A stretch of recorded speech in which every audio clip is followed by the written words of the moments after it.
Rubicon research का IPO अगर आपको अलॉट हुआ है तो उसके लिए आपको कॉन्ग्रेचुलेशंस। इस पर्टिकुलर आईपीओ को अगर आप प्री ओपनिंग सेशन में सेल करना चाहते हैं तो आपको कितने पे करना चाहिए और उसका प्रोसेस क्या है, पूरा डिटेल में डिस्कशन करेंगे इस वीडियो में। तो शुरू करते हैं।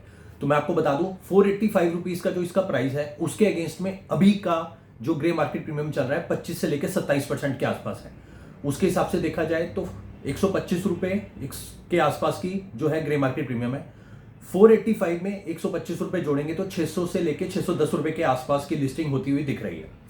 अब जो है आप यही जो प्रोसेस है वो आप कल सुबह जब इसकी लिस्टिंग है तो आप ये देखिए कि इसका ग्रे मार्केट प्रीमियम कितना चल रहा है। मैं ये अज्यूम करता हूं कि जो सेम अभी हम बात कर रहे हैं इतना ही ग्रे मार्केट कल प्रीमियम कल सुबह भी है, ठीक है। तो उस केस में हम क्या करेंगे, हम जो है प्री ओपनिंग सेशन जो स्टार्ट होगा 9:15 से चलेगा 9:40 तक, तो तब जो है 9:15 पे हम जो है इसकी सेलिंग बिड लगा देंगे, ठीक है। अब कितने पे लगाएंगे सेलिंग बिड, अगर सपोज अभी के हिसाब से देखा जाए तो 600 रुपए के आसपास की लिस्टिंग हो रही है तो मैं ये आपको बोलूंगा आप 590 रुपए पे जो है इसकी जो है सेलिंग बिड लगा दीजिए प्री ओपनिंग सेशन में, ठीक है। अब क्या होगा, अगर बाई चांस ये हुआ कि 625 रुपए पे ये ओपन हुआ और आपने जो बिड है वो 590 रुपए पे लगाई हुई है, तो उस केस में जो आपका माल है, जो आपकी अलॉटमेंट है वो आपकी 590 पे नहीं बिकेगी, वो 625 पे ही बिकेगी, क्योंकि जो आपने बिड लगाई है उससे ऊपर जो है वो लिस्टिंग हुई है।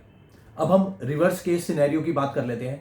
उस केस में अगर बाई चांस आपने जो बिड लगाई है वो 590 की ही लगाई है, बट कहीं अलॉटमेंट जो लिस्टिंग है वो 570 पे हुई सपोज, ठीक है। तो 570 पे अगर लिस्टिंग हुई तो 590 वाली जो बिड है वो आपकी कैंसिल हो जाएगी, क्योंकि आपकी जो बिड है वो ऊपर की तरफ लगी हुई है और जो लिस्टिंग है वो नीचे हुई है। तो उस केस में आपकी बिड जो है वो कैंसिल हो जाएगी।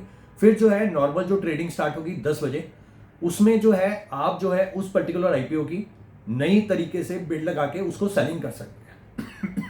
तो इस तरीके से आपको प्री ओपनिंग सेशन को यूटिलाइज करना है। आपको ये देखना है कि ग्रे मार्केट प्रीमियम कितना चल रहा है, और उसके बाद प्री ओपनिंग सेशन का एक लिंक भी होता है एनएससी की वेबसाइट पे, अगर आप जाएंगे तो वहां पर आपको दिख जाएगा कि क्या प्राइस डिस्कवर हुआ है। आपका जो प्राइस डिस्कवरी है उसकी जो बिड है वो आपकी अगर बिड नीचे है और प्राइस डिस्कवर ऊपर हुआ है तो आपके ऊपरी भाव पे जो है आपका जो शेयर्स हैं वो सेल होंगे। ऐसा नहीं है कि आपको दोबारा ऊपर बढ़ानी पड़ेगी, वो उसकी जरूरत नहीं है। बस आपको यही देखना है कि आपकी जो बिड लगी हुई है उससे जो डिस्कवरी प्राइस है वो हमेशा ऊपर होना चाहिए। Thank you.